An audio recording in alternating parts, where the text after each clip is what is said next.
Em nosso estudo de hoje, a lição 2 do livro Opinião Espírita, e tem por título O Mestre e o Apóstolo. Luminosa a coerência entre o Cristo e o apóstolo que lhe restaurou a palavra. Jesus, o mestre, Kardec, o professor.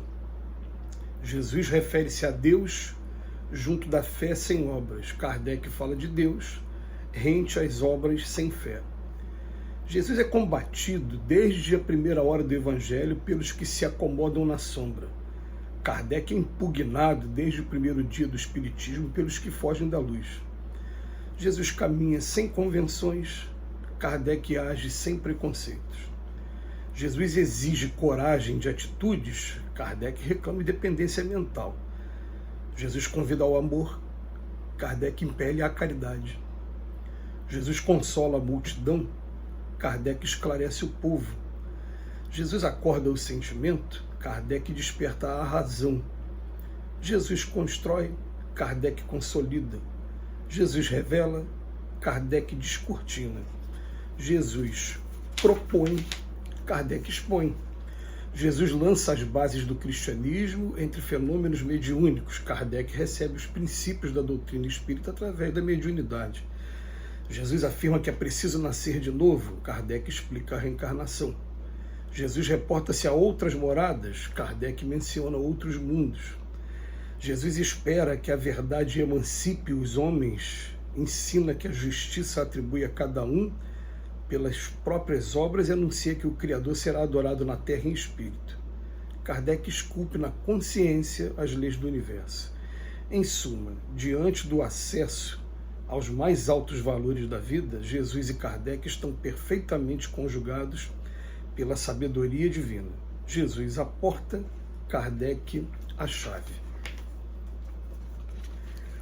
É muito oportuno a gente procurar estimular que aqueles que não conhecem ainda Allan Kardec, e a gente sabe que a gente tem muito medo do desconhecido, e além do medo do desconhecido, a gente encontra muitas correntes religiosas na Terra que pretendam ter a exclusividade da verdade e que inclusive pregam até o medo de você descobrir coisas novas, quando que na doutrina espírita é o contrário.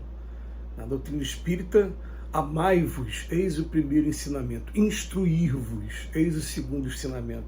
E nesse instruir-vos pode ser qualquer coisa, mas tem gente que não fala, aquilo ali pode te levar para o caminho equivocado. Mas para aqueles que não conhecem ainda, a gente vai mais uma vez, trazer a informação de que na segunda revelação, que foi a do Cristo, a primeira foi Moisés, a segunda do Cristo, a terceira a doutrina espírita. A segunda revelação, que foi a do Cristo, a gente vai ter conceitos, mas tem um momento que Jesus fala assim para Nicodemos: pô, mas eu estou falando para você coisas da terra e você não está acreditando? O que vai acontecer se eu falar para você das coisas do céu? Ele quis dizer, então quer dizer, você não tem condição ainda de compreender as coisas do céu?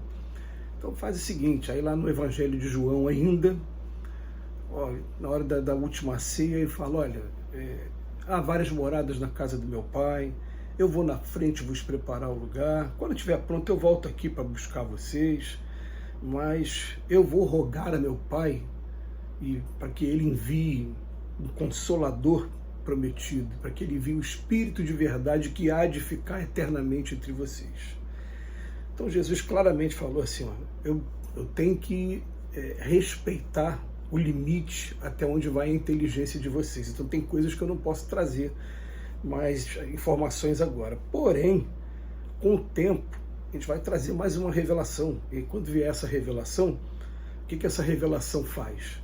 A terceira revelação confirma que Jesus é a autoridade, é o nosso Senhor, é o guia e modelo da humanidade. Tira o véu que está por trás dos estudos das parábolas, porque tem muita parábola que a gente não conseguia entender qual era o sentido, e mais ainda, que a doutrina espírita faz com a gente. Não adianta ficar estudando as parábolas bonitinho, mas tem que praticar. E outra coisa, não adianta ficar indo para a rua, eu sou cristão. Nem todos os que dizem Senhor, Senhor entrarão no reino dos céus, só aqueles que praticarem a minha lei. Então, né, a doutrina espírita vem reforçar, pegar o tempo todo os conceitos lá atrás que o Cristo já tinha trazido para a gente e mostrar para a gente, ó, o Cristo é, sem dúvida nenhuma, a moral mais completa que a gente teve acesso até hoje aqui na história da humanidade.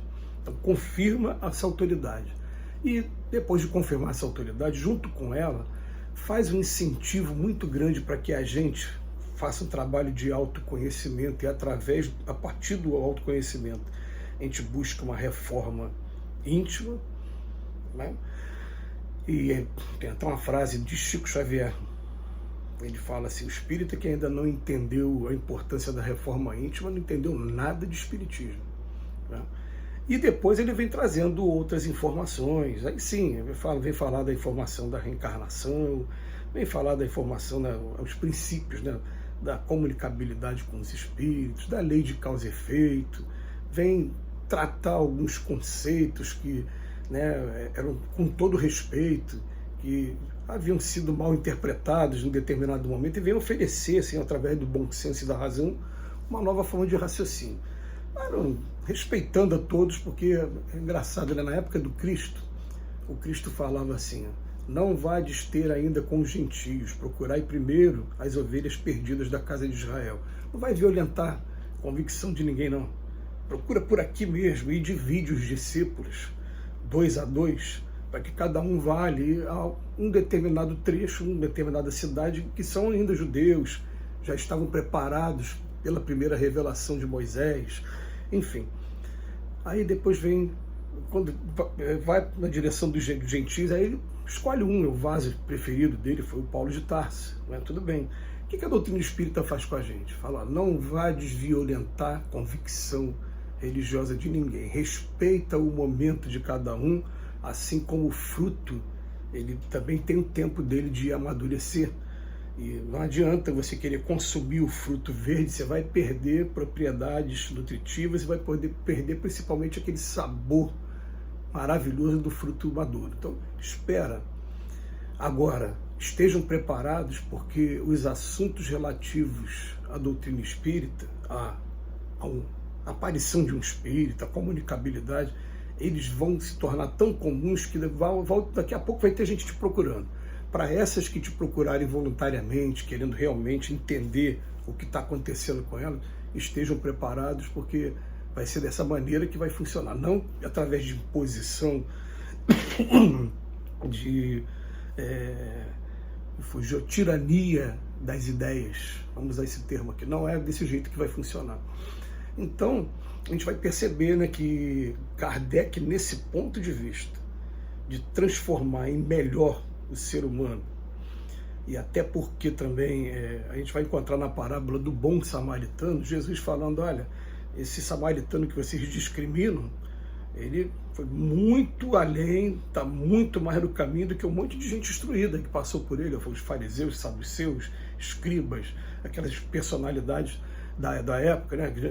Ele foi o que fez a verdade. Então, está querendo dizer que você não precisa estar professando uma determinada fé para estar no caminho da salvação, não. A salvação ela vai estar aqui nas suas atitudes, no seu sentimento, né? Ele já vinha falando isso para a gente. Então, a gente às vezes fica só, vamos dizer assim, penalizado ainda com a postura de alguns companheiros de outras religiões que acham que pelo fato de você ser espírita, você está indo para o caminho da perdição, você está indo para o caminho, né, demoníaco, usam os termos assim. Se é uma religião que está me aproximando cada vez mais do Cristo, me colocando para estudar os conceitos morais do Cristo, e ao mesmo tempo está buscando que é reforma íntima, né? Eu não vejo por que essa religião ser considerada demoníaca. Por quê? Porque falou da reencarnação, a única coisa é a psicologia que fica diferente, porque tem gente que vai acreditar que morreu, está definido para sempre a sorte, então tem que fazer tudo agora. E já a reencarnação falou, não, até para os meus defeitos, o Pai não vai me colocar de vez no inferno, não, Ele me ama, Ele vai me dar um tempo, ali vai ter choro, ranger de dente, vai ter arrependimento, mas eu vou ter novas oportunidades.